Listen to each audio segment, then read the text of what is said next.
अच्छा, जैसे black magic के मैम आपके पास केसेस आते हैं, कोई एक ऐसा केस जो आपको लगा हो कि बहुत बुरी दुर्दशा किसी की हो गई हो? बिल्कुल है, और बहुत पुराना है। ये बात है लगभग 86-87 की। ओके। और ये मेरे आंखों का देखा हुआ केस नहीं है, लेकिन ये मेरे बाबा के पास केस था। अच्छा। और घर में जैसे डिस्कस होता है तो ये हमने बहुत सालों तक ये कहानी सुनी। एक घर था और उस घर में मतलब वो एक लाइन में 6 घर बने हुए थे। उसके सामने एक सड़क जाती थी और सड़क क्रॉस करके बहुत सारे पेड़ पौधे थे, बड़े बड़े पेड़ लगे थे, और उसके बीच में एक घर था। और ऐसा कहते हैं कि उस घर में रहने वाले जो हैं वो जलकर मर गए थे। उस घर में आग लग गई थी और उस घर में जितने भी लोग थे उस आग में सब के सब खत्म हो गए थे। अच्छा। तो वो घर जो था वो खंडर सा ही बना हुआ था और उसके आसपास भी इसीलिए कोई घर बना नहीं रहा था, क्योंकि लोगों को डर लगता था कि भाई ऐसा केस हुआ है तो यहाँ ना रहे तो अच्छा है। हाँ जी।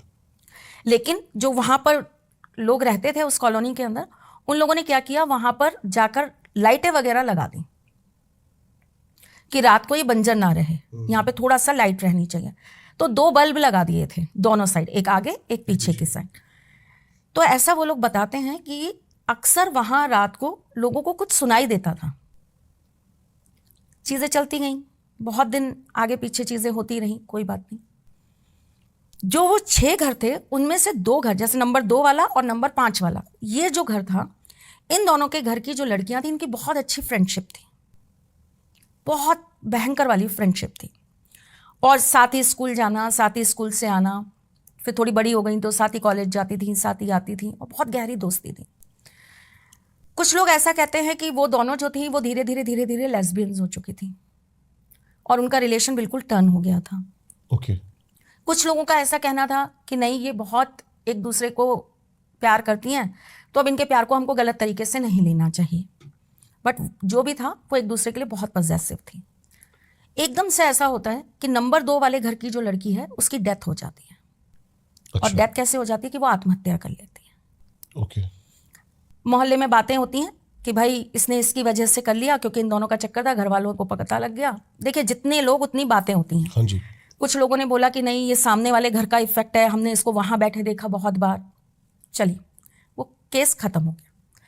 अब जो नंबर 5 वाले थे वो थोड़े से परेशान हो गए कि अगर बातों में थोड़ी भी सच्चाई है और इन दोनों के बीच अगर कोई भी रिलेशन था लेस्बियन जैसा, हाँ जी। तो अब ये भी ऐसा कुछ करेगी, हम्म। इसके साथ भी कुछ होगा। और अगर दूसरा केस हम ये ले लेते हैं कि सामने वाले घर में कुछ था, वो इस लड़की पर आया, तो वो इफेक्ट इसके ऊपर भी आ सकता है। क्यों? क्योंकि ये उसके साथ सारा टाइम रहती थी, तो अब ये तो चली गई, तो वो चीजें इसको भी इफेक्ट कर सकती हैं। बिल्कुल सही बात है। तो वो लोग बहुत परेशान होकर बहुत जगह भटके। एंड ऑफ द डे वो हमारे बाबा के पास आए और उनसे पूछा कि क्या प्रॉब्लम है और इसके साथ क्या है, वो सामने वाले घर का है या इस लड़की के साथ कोई और चीज़ है। कोई और चीज़ है। तो उन्होंने बताया कि पहली बात तो इसके साथ कुछ है ही नहीं, आप यूं ही परेशान हो रहे हैं। ना इसके साथ कोई भूत प्रेत का साया है, ना इसके साथ उसका कोई वैसा वाला ठीक है, फ्रेंड्स थी, बहुत अच्छी गहरी दोस्ती थी, लेकिन इतनी भी गहरी दोस्ती नहीं है कि उसने आत्महत्या करी तो ये भी मर जाएगी। इसके मरने का कोई योग ही नहीं है, ना वैसे है ना आत्महत्या से है। और दूसरी बात ये रही कि इसके साथ में कुछ किया कराया वैसी स्थिति है, वो भी नहीं है। तो ये लोग निश्चिंत हो गए। 6 महीने साल भर बीता, जब वो लड़की बिल्कुल ठीक रही तो 2 नंबर वालों को परेशानी हुई कि ये हमारी बेटी ने आत्महत्या क्यों कर लिया, ऐसी क्या दिक्कत थी। अगर इन दोनों का जैसे लोग कह रहे हैं चक्कर था, तो फिर उसको भी करना चाहिए था। उसको तो कोई फर्क नहीं पड़ा। और अगर ये सामने कोई चीज इफेक्ट कर रही थी तो वो उसको भी करनी चाहिए थी, क्योंकि बैठती तो दोनों साथ जाके थी वहां पे। अच्छा, क्या होता है भाई, जब ऐसी कोई जगह हो ना जहां पर आपको ऐसा लगे कि अनवांटेड डेथ्स हुई हैं, ऐसी जगहों पर जाकर खाना पीना नहीं चाहिए। ओके। ऐसी जगहों पर आपको बाल खोलकर कभी बैठना नहीं चाहिए, खास करके मैं लड़कियों की बात कर रही हूँ। ऐसे टाइम में लड़कियों को पीरियड्स में वहां नहीं होना चाहिए, क्योंकि वो बहुत कमजोर हो जाती है, उनका ऑरा बहुत कमजोर हो जाता है, तो वो चीजें बहुत जल्दी उनको पकड़ लेती हैं। शाम के वक्त ऐसे टाइम पर लड़कियों को वहां नहीं होना चाहिए, उनके ऊपर बहुत गंदा इफेक्ट आता है उन चीजों का। अब जो भी ये कर रही थी, दोनों साथ ही कर रही थी, तो घर वालों को ये लगा कि भाई फिर उस पर क्यों नहीं है। तो उनकी फैमिली वाले भी फिर हमारे यहाँ पर आए हमारे बाबा से पूछने के लिए कि आपने उनका बताया कुछ नहीं, तो इसके साथ क्या था। आप बिलीव नहीं करोगे भाई, क्या निकल के आया कि इनकी ही फैमिली की कोई लेडी, 2 नंबर वालों की, उन्होंने उस लड़की के कपड़े और बाल से उसके ऊपर ब्लैक मैजिक करके उसकी बुद्धि ऐसी घुमा दी थी कि उस लड़की ने खुद को ही मारने के लिए आत्महत्या कर ली। और रीजन क्या था? जेलेसी। क्योंकि वो लड़की बहुत इंटेलिजेंट थी, बहुत सुंदर थी, तो उनको ये लगता था कि मेरी लड़की को कहीं इंपॉर्टेंस नहीं मिल रही है और इसको बहुत इंपॉर्टेंस मिलती है, तो इस चक्कर में उन्होंने ब्लैक मैजिक किया।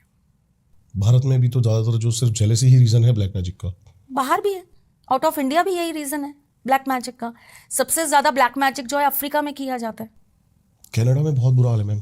कनाडा में तो देखिए मतलब भारतीय बस गए हैं या वहां पर अब लोग उस तरीके से लेने लगे हैं, लेकिन अगर आप तंत्र का सबसे बड़ा गढ़ गए हैं, अफ्रीका बहुत बड़ा गढ़ है, बहुत बड़ा गढ़ है। वहां पर ऐसी ऐसी तांत्रिक चीजें मार्केट लगता है। किस टाइप का मार्केट में? जहां पे आपको तांत्रिक चीजें मिलेंगी जो आप यूज करके तंत्र ब्लैक मैजिक कर सकते हैं, रिचुअल्स के लिए। ओके।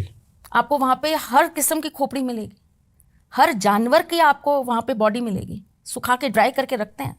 अफ्रीका के अंदर प्रॉपर मतलब तंत्र प्रॉपर बहुत बड़ा है। और वहां पर अलग अलग जगह जो हैं वहां पे अलग अलग चीजों की प्रैक्टिस की जाती है। और इवन अफ्रीका में ही बहुत सारी ऐसी जगह हैं जहां पर भविष्य बताने के लिए आत्माओं को ही बुलाया जाता है आजकल प्रेडिक्शन के लिए। एक रील वायरल हो रही है मैम अफ्रीका की ही, और वो बड़ा खतरनाक लगता है देखने में। एक वो झाड़ है, वो दिखाते हैं कि नीचे से भी कुछ नहीं है उसके अंदर, और वो जैसे ही उस झाड़ को रखते हैं और वो नाचने लगता है, घूमने लगता है, उसके अंदर कोई एनर्जी पुतलों के थ्रू डाल दी जाती है। भैया वहाँ बहुत ज़्यादा है, बहुत ज़्यादा। हम लोग तो मतलब ये मान लीजिए फिर भी बहुत कम लेवल का तंत्र या ब्लैक मैजिक या इन चीज़ों को जानते हैं या प्रैक्टिस करते हैं। वहाँ तो बहुत हायर लेवल पर है। वहाँ तो ऐसे ऐसे जानवरों की आपको खाल और चीज़ें मिल जाएंगी। हमारे यहाँ तो ज़्यादातर प्रैक्टिस किन चीज़ों से की जाती है? सांप से, ये पता नहीं है मैम ज्यादातर लोगों को। आप थोड़ा सा इसके बारे में बता सकते हो? जी बिल्कुल बता सकती हूँ। ज़्यादातर ब्लैक मैजिक की जो प्रैक्टिस होती है वो हमारे यहाँ करी जाती है पंछियों से। ओके, है ना? उसका पीछे का कुछ कारण? उनकी जितनी भी चीजें होती हैं वो तंत्र में बहुत काम आती हैं और बहुत जल्दी उन पर तंत्र का इफेक्ट भी आ जाता है। हाँ। जैसे कि मैं आपको एक बताती हूँ, एक चिड़िया होती है जिसको तंत्र करके छोड़ दिया जाए जिस व्यक्ति का घर दिखा के, तो अगर वो उसके घर में जाकर बैठने लग जाए तो उस घर का धीरे धीरे पतन होने लगता है। उसे तांत्रिक चिड़िया ही कहते हैं। ओके। बहुत छोटी सी होती है, ब्लैक कलर की, एकदम छोटे से साइज की होती है, इतनी इजीली मिलती नहीं है। मैंने बहुत पहले एक पॉडकास्ट में भी बताया था, दोबारा से बता देती हूँ, क्या पता आपकी ऑडियंस ने सुना नहीं सुना। हाँ जी। एक पक्षी होता है, वो पक्षी केवल पेट के भ्रूण को खाता है, यानी कि बच्चा जब लेडी प्रेग्नेंट होती है तो वो अंदर के जीव को खाता है, और वो पक्षी आपके इर्द गिर्द घूमता रहता है, आपके घर के इर्द गिर्द घूमता रहता है। वो आवाजें बदल सकता है, वो सेम आपके जैसी आवाजें निकाल सकता है। अच्छा। और वो जब वो आपके इर्द गिर्द घूम रहा होगा, वो पहले तो रैकी करता है बहुत दिन तक, और जब उसको ये पता कंफर्म्ड हो जाता है कि हाँ अब ये मेरे हिसाब का और मैं जितना चाहता हूँ उतना बड़ा ये भ्रूण हो गया, ये बेबी उतने वीक्स का हो गया जितना मुझे चाहिए, तो वो उसको अपने साथ ले जाएगा।